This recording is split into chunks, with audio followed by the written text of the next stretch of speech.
Hi, everyone. Welcome to a very special edition of Take 5 with Ryan and Sonny. So we're coming from Nashville. And we have a t-shirt. And we have our Facts versus Felix t-shirts. You can see there's the Titan Stadium. Bridgestone Arena is behind us. We're here joining our partners at the Excel Conference. It's going to be a lot of fun this week. It has been already.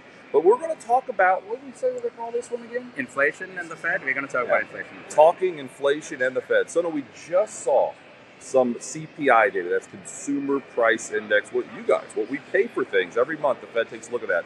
What did that inflation data tell us? Well, for the first time in a while, that heated up a bit, especially headline inflation, right? Headline inflation over the last year, 3.7%.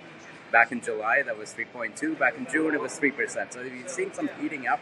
And the main thing is really one big thing, energy prices. And We've probably seen that at the pump.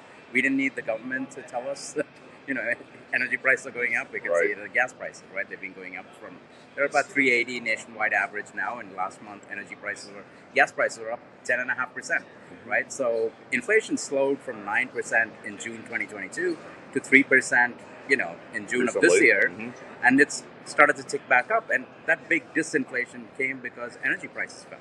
That's no longer happening. Now we are reliant on everything else to fall. And the good part is, that's kind of happening, right? Yeah.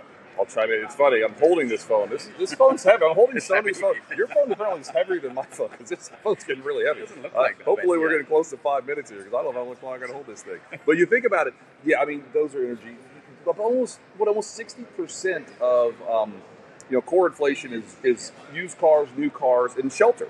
And those are still coming down. So maybe we're getting some higher energy prices, right? Because the demand is still strong. Supply is not quite what it was. But there are still things that make us think, Sonu, that inflation has peaked and will still kind of be, as we've got about 2 minutes to go in this, kind of a headwind, and inflation should stay low because shelter and car prices keep coming down, right? Yeah, exactly. And we see that in core inflation. So this underlying signs is still good, right?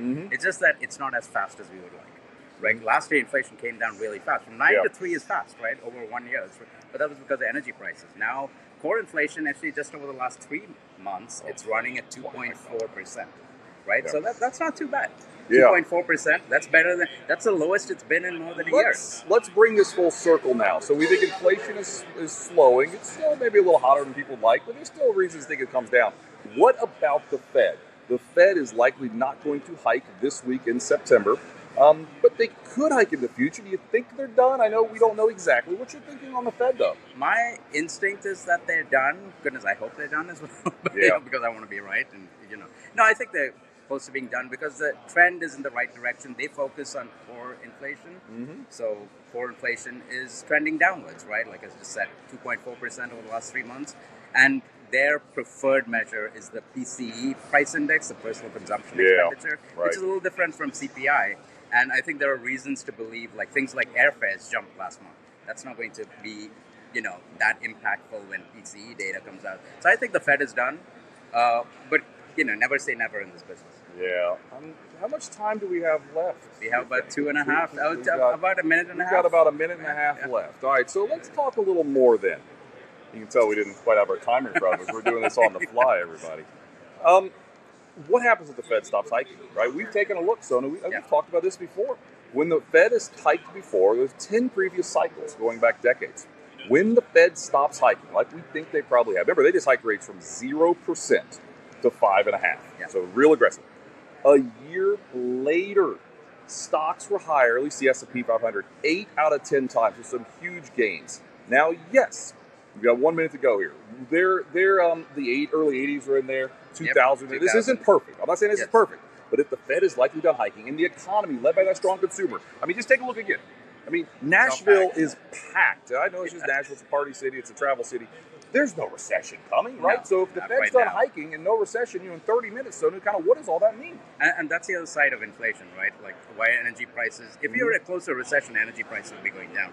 So there is like the glass half full look as well. Like, a strong economy means there may be slightly more inflation pressures, but, it's likely to come down.